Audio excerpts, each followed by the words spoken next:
Welcome back, everybody. My name is Kavika, and I am the Squared Circle Scholar.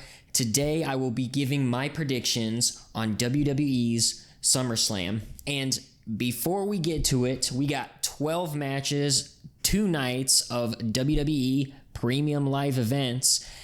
Is it just me, or does this Premium Live event feel like I'm sorry from WWE? It really does feel like they're saying sorry for what happened at WrestleMania. And just 2 glaring examples that I see is we're getting John Cena versus Cody here again as the main event for SummerSlam. The WrestleMania main event wasn't too hot. No one really enjoyed that. So I feel like they're going to try and make up for it here. And then also at WrestleMania, we had the New Day versus the War Raiders, which no one really wanted nor cared about. No offense to those 2 tag teams. They're both amazing tag teams. It just was not booked correctly. Whereas here at SummerSlam, where you're getting the 6-pack tables, ladders, and chairs match with one of, if not the greatest tag team division we've had in a very, very long time. Anyways, if you agree with that, let me know in the comments down below. Even if you disagree with that, let me know in the comments down below. Also, while you're down there, let me know who you think's going to win at SummerSlam. I'd really like to see what you guys think. Also, one last thing before we get into the predictions. I'm sitting here looking at the card, and there's only 3 matches that aren't for a title, which is honestly insane. I thought there would be a lot more, but no, we've got like almost every title here at SummerSlam. For the first match, we have the tag team match of Randy Orton and Jelly Roll versus Drew McIntyre and Logan Paul. I'm starting with this match because it is the one that I am least looking forward to. I truly hope this is a really good match because no one wants to waste Drew McIntyre, Randy Orton, and Logan Paul for a horrible match. That is, if this match happens, because according to the internet, Drew McIntyre is stuck in the UK or something like that about a passport. I don't really know. But hopefully they will at least get to have the match to have a chance to put on a good match. They say Jelly Roll's been losing weight. He's been training. I really, truly hope this is a good match. I do believe they could put on a good match. I mean, you got Randy Orton, Drew McIntyre, and Logan Paul. Logan Paul has pretty much stunned the WWE universe by being as good as he is as fast as he's been doing it. Because he's, maybe, I think 2 years in, 3 years in? And it's not really years because he only had, a couple matches before going to this quote-unquote full-time gig. Then you have Drew McIntyre, who had feud of the year last year with CM Punk. It's not even close. He can make you believe in just about anything at this point. I would believe anything at this point. And there's not too much to say about Randy Orton that hasn't already been said. 20-year veteran, multiple-time world champion, can just make the crowd go crazy just by looking at him pretty much. And there's really not much else to say here. You've got 3 great performers and one really unknown. I mean, I'm not expecting a whole lot from Jelly Roll, but then again, I wasn't expecting much from Bad Bunny and Logan Paul. I'm not saying he's going to be doing backflips and hitting people with kendo sticks and all that, but I hope he surprises us. Anyways, for this match, Jelly Roll's first match, it's at SummerSlam. I feel like they're going to give the good guys the win. Randy Orton and Jelly Roll is my pick. Next on the card, we'll go right into another tag team match. The teams of Roman Reigns and Jey Uso versus Braun Breaker and Bronson Reed. I think this is a fantastic match to have all 4 of these guys in. You have 2 former world champions, Roman Reigns and Jey Uso, against these new up-and-coming guys who are part of one of the biggest factions coming up right now with their leader, Seth Rollins, who's out with an injury. And this is a good platform to put Breaker and Reed on because this gives them the spotlight that they need to elevate themselves. It feels like in the faction they're in right now, it's Seth Rollins, Paul Heyman, Braun Breaker, Bronson Reed. I hope that's how everyone else feels, because that's what I'm getting from TV. And they really, really need this match against Jay, one of the most over people in WWE right now, and the Tribal Chief, Roman Reigns. Need I say more? And not only do they need this pedestal, they need the win. They absolutely need the win. The Bronze need to win. B&B Security need to win. And it also doesn't make sense for Roman to win, because after this, he's probably going to go away for a little bit. Jey Uso is coming off, losing his world title, trying to find his place in like this upper mid card main event scene. Bronson Reed and Braun Breaker truly need this win. They are who I'm picking to win this match. Next on the card, we have Sami Zayn versus Karrion Kross. This is one of the feuds I'm most invested in because of the storytelling between Sami Zayn and Karrion Kross. Karrion Kross has been playing like this puppet master. Sami Zayn even said it on Raw. He's been playing this puppet master, trying to control everything, trying to make Sami think he's something that he is not. Or maybe he actually is. I think these two work great off of each other in ring, in promo segments, just all around. The only problem I have here is it just feels like Karrion Kross keeps getting the short end of the stick. It always feels like he's never the one with the last word. I don't know if they're doing this on purpose, so when he finally does get the last word, it's like this big, huge thing. But he's got to get it at some point, right? We can't wait forever for him to get this final word out. And it's because of that I'm thinking Karrion Kross wins here. I don't think this is where he's going to get his final word and this whole Sami and Kross thing is completely over with. But I feel like this is going to plant the seeds to eventually lead to this big blow off that is hopefully coming for Kross. Next on the card, we have the Men's Intercontinental Championship match. Champion Dominic Mysterio versus AJ Styles. I feel like this has been reiterated across the internet multiple times, but their original match that was supposed to happen at some pay-per-view that I can't remember right now, it was nothing. It was just going to be AJ Styles versus Dominic Mysterio. But now it's AJ Styles versus Dominic Mysterio. These two have been great backstage every single night they've been on, doing this little comedy thing where AJ is constantly trying to get at Dom, but he can't touch him because he's got that doctor's note. He is not cleared to compete yet, AJ. And I just know this is going to be a good match. Dominic has become so much better over the years in ring, and it's AJ Styles. Like, you can't go wrong here. They actually have a storyline going into this. We're going to have a banger match, and AJ Styles is going to be our new Intercontinental Champion. Sorry, Dom. Next on the card, we have the Women's Tag Team Championship match. Champions Raquel Rodriguez and Roxanne Perez versus Alexa Bliss and Charlotte Flair. The last time I talked about Charlotte Flair, I said I never want to see her on my screen ever again. Now, I'm no longer there. I wouldn't say I'm completely on Charlotte's side, but she's warming up to me. Okay, her and Alexa Bliss have this like little tag team going where they like hate each other, but they kind of, are cool with each other, but they don't want to really admit it to one another. And it's a nice dynamic that they have. I'm glad they're not going the route of just throwing Charlotte Flair in the main event once again, and then we just have to hate her.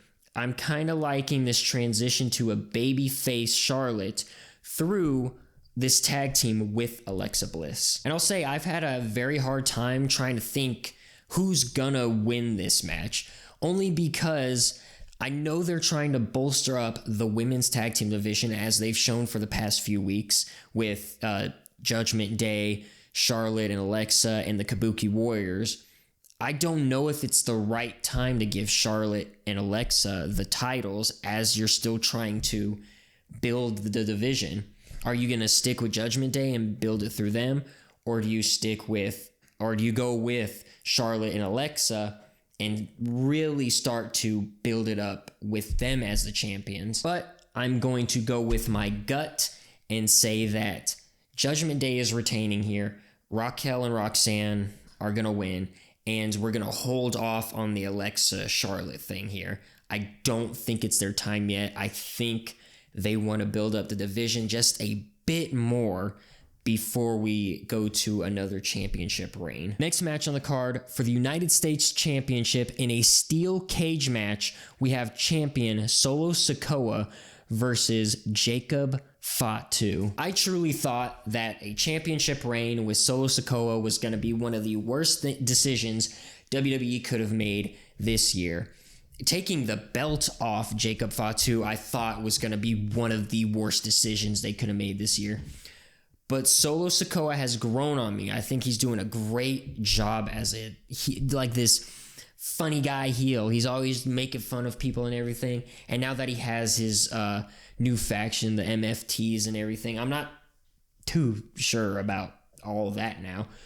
But I do think this is the right progression for the United States Championship here.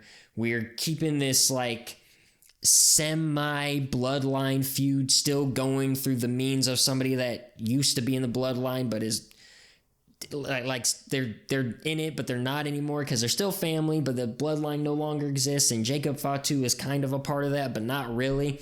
I just love this storyline right now. And in saying that, I can't believe I'm about to say this, but I think Solo Sikoa retains. Jacob Fatu lost it pretty quickly right after WrestleMania. You know, he had a few, I think, title defenses, and that was about it. And then he lost to Solo Sikoa. I think if Solo Sikoa loses here, it's too quick of a title reign. For everything they're trying to do and build up Solo Sikoa with his new faction, and Jacob Fatu is kind of like this kind of semi-lone wolf. I mean, he's got Jimmy Uso, but he doesn't have Jay, he doesn't have Roman, he doesn't have really a faction behind him to take on Solo Sikoa as of right now. So it just feels like Solo needs to keep this and kind of put Jacob down a little. Jacob's so over right now, and I feel like he can lose here and still be over because it is a steel cage match. Anything can happen in a steel cage match. So my pick is Solo Sikoa, and I do think, that the family tree comes out and messes things up for Jacob. I don't know how, but they got the tall guy, so I'm sure he'll make an appearance. Next on the card for the Women's Intercontinental Championship, we have champion Becky Lynch versus Lyra Valkyria. Well, we're getting it again. Becky versus Lyra. These two women have been killing it, and I don't want to exclude Bayley from this conversation. I know WWE has already done that, but these three women, this entire storyline has almost been perfection. There's been a few little bumps in the road, but these bumps are very, very minimal. I do think this is the end of Becky versus Lyra. And that's because the next feud going forward is going to be Lyra versus Bayley. Lyra's winning here. She's going to beat Becky for the championship and move on. And Bayley's going to be like, well, I'm next in line, right? Tag team partner. That was a weird thing that happened, right? They had that little tag team match and they didn't even incorporate it into a storyline, really. I'm hoping they bring that up again to where it actually makes sense. Why did we have that tag team match? That's why I feel like Lyra's gonna win and move on. It's gonna be Lyra versus Bayley. Maybe they have another 3-stage match, kind of like how Lyra and Becky have here. Next on the card, we have a 6-pack TLC match for the tag team titles. We have the champions, the Wyatt Six versus Andrade and Rey Fenix versus DIY versus Fraxium versus Motor City Machine Guns versus the Street Profits. Man, what a mouthful that was. Anyways, I think for everyone that's going to watch SummerSlam, this is the most anticipated match. I'm so excited I can't even talk right now. They had such a great TLC match after WrestleMania that should have been on WrestleMania. They're making up for it here. All 6 of these tag teams work so well together. Like, for the longest time, it was only Street Profits, Motor City Machine Guns, and DIY. And they were doing fantastic work just being those 3 teams. Now you add in the Wyatt Six. Sure, they're not as fast, they're not agile, but they slow things down. They bring, like, emotion into the matches. Instead of just being like, this is a great match because it's awesome, we're going to get more emotion from storylines from them, I think. Then you bring in Fraxium, who fits right in with the fast-paced flipping and flying and everything. And talking about that, you have to talk about Andrade and Rey Fenix, the 2 luchadors that just go absolutely insane with this really fast-paced, moving, flying everywhere. Like I said at the beginning of the video, I think this might be the greatest tag team division of all time. I've changed my mind a little bit. This is the greatest tag team division of all time. I could be wrong, but that's what I'm feeling right now. And I've racked my brain about who I think is going to win. I watched the Santi Zap video where he just drew from a hat, got Motor City Machine Guns, and he was like, that was the one team that I did not think would win. I'm not going to be doing that here. I just think that was funny. But, who do I pick? After thinking about it for a few minutes, I think this entire tag team division is so stacked. Any single team could win, and we're still going to get good matches, good storylines, the whole 9. So I think that the Wyatt Six retain here. And the only reason I say that is you have the Wyatt Six that have like such a completely different wrestling style from all the rest. DIY is a little different, but they still have that fast-pacedness that the rest of the teams have. The rest of the teams are so fast-paced that I feel like they're just going to distract each other and allow the Wyatt Six to take over here and take over here. And who knows, we might have like something happen. I remember in the Attitude Era, there was, I think it was a TLC match. I could be wrong. Maybe it was just a ladder match, but it was the Hardys, the Dudleys, Edge and Christian, and then like Rhino came out, Lita came out, I think Spike Dudley came out. You have the whole Wyatt Six that can come out. You have Candice LeRae that could come out. There's a lot of moving parts here, and that's why I think that the Wyatt Six are going to move this tag team division into greater heights. Next on the card, for the Women's World Championship, we have champion Naomi versus Rhea Ripley versus Io Sky. Listen, I'm not even going to waste your time on this one. Naomi is retaining here. Io Sky and Rhea, we know they can have a great match together. We already know that. And then you throw in Naomi, who's already a great worker as well. This is going to be a banger match. This is just like the match of Rhea, Io, and Bianca, but you're just replacing Bianca with the new champion, Naomi, the right champion at this moment in time. They put this match on the card because they knew it would slap. They knew these women are going to go crazy. Every time Io and Rhea step into the ring together, they always create magic. Then you add Naomi with her crazy cautionary character into the mix of everything. The TLC match are going to be, competing for match of the night. I think the TLC match is going to, have a lot more easier time. This one's going to have to do the heavy lifting, but this match could be match of the night. Naomi is leaving SummerSlam still women's champion. And next on the card, we have for the World Heavyweight Championship, champion Gunther versus CM Punk. On this past Raw, we finally got what we wanted from Gunther and Punk. Them clashing a little bit. I really, really wish we got more from them. Like, just a real promo back and forth. Like, Gunther, I think this week got a few words in, but then Punk stopped him and then walked out, which is cool and all. Like, don't get me wrong, I'm excited for this match.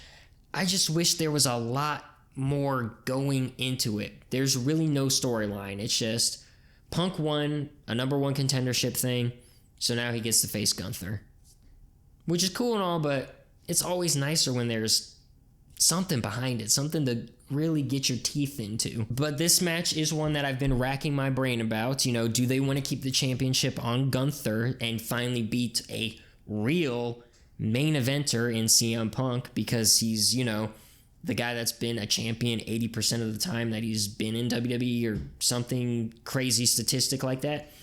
Or are they finally going to give Punk another world title reign? The first one in 10 years?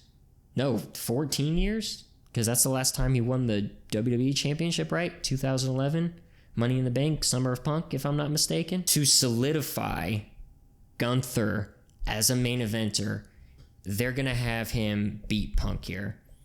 Punk can still win a world title. He can get a world title shot anytime he wants. There's like a few people in WWE that can just get one like that.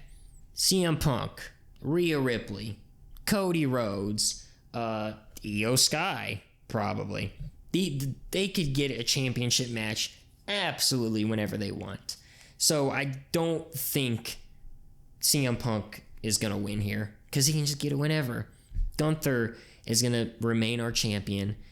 And after that, I don't know who he faces. I wouldn't even know who CM Punk faces after that, to be completely honest with you. Or Swerve.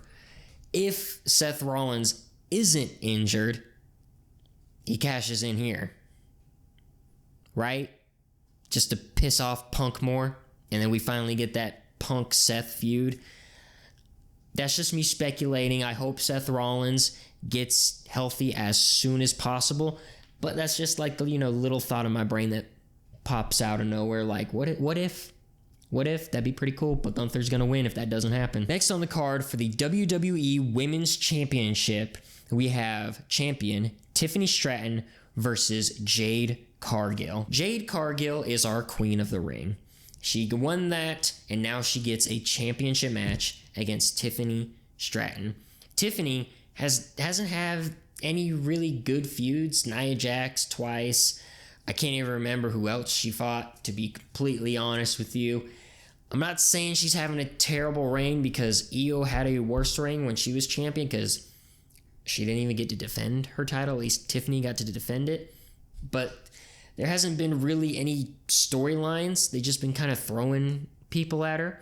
This is the first real storyline, I guess. And I was thinking that Tiffany Stratton is going to retain here, so that way she seems strong. Jade will somehow also seem strong. And then she'll move on to, I guess, better and greater things. I don't know who she would face. Then I thought about something. They probably have another Saudi Arabia show coming up where they have to fight for the, what is it called? The greatest Saudi champion ever, or whatever, the 2 belts that Cody and Liv Morgan won. And I think what they're going to do is give Jade the championship here at SummerSlam, and Naomi retains here at SummerSlam. And then they have one more time, Jade versus Naomi for the little Saudi belt that nobody cares about, which I would be hyped for, because their match at WrestleMania was fantastic, and I would love to see them fight again, even if it is for some stupid Saudi Arabia championship or whatever. I would love to see that again. So my pick is Jade Cargill. And finally, in the main event of SummerSlam for the undisputed WWE Championship, we have champion John Cena versus Cody Rhodes. I was there at WrestleMania 41 in Las Vegas at Allegiant Stadium when I saw this match. My very first WrestleMania live. My very first WrestleMania main event live. And it was garbage. I can only imagine what it was like on TV. I still have not watched it on TV. I refuse to watch that match on TV. I have the memory of it live. That's all I need. Now, I know that this match will be better than the one at WrestleMania, just for the pure fact that it's a street fight. There's going to be weapons involved. Hopefully no Travis Scotts appears. Maybe The Rock. I wouldn't be completely mad at The Rock. At least it would make sense within the storyline. But please don't do Travis Scott again. You already ruined the main event of WrestleMania. We don't need another ruined main event for no reason. And I really hope they go all out with this match, because the one at Mania was just so slow. I think they might have hit like 30 moves in a 40-minute match or whatever it was. It was kind of ridiculous how bad it was. So I just hope this one is just leaps and bounds better. In saying that, I'm sticking with my gut. And my gut tells me that John Cena will retain the title until it's time to call it quits. I think that here is where he's going to have a change of heart. I don't know how. I don't know how they're going to make that happen, if they're just going to do a flip like they did Austin and Bret Hart, or if they're going to have him come out and do a promo the next night after SummerSlam. I'm not 100% sure how they're going to do it, but I'm pretty sure there's going to be a turn here. Cody heel, John Cena back to being a babyface like he's known, and then he gets to coast out the rest of his retirement tour, winning back the fans that he lost, and then also being able to enjoy his last few, not even months. I mean, yes, it's going to be months until he retires, but he's only got like 15 more appearances or something like that, 14. It's low. It's real low how many appearances he has left, and he's finally going to be able to enjoy the last bit of his retirement. Well, those are my predictions for SummerSlam this year. Let me know down in the comments below, who do you think's going to win? Who do you think's going to lose? While you're down there, you might as well hit the like button and the subscribe button if you aren't subscribed. And then there's also the little notification bell that you can ring so you can see every single time that I upload to this channel. Thank you all for watching, and I will see you next time.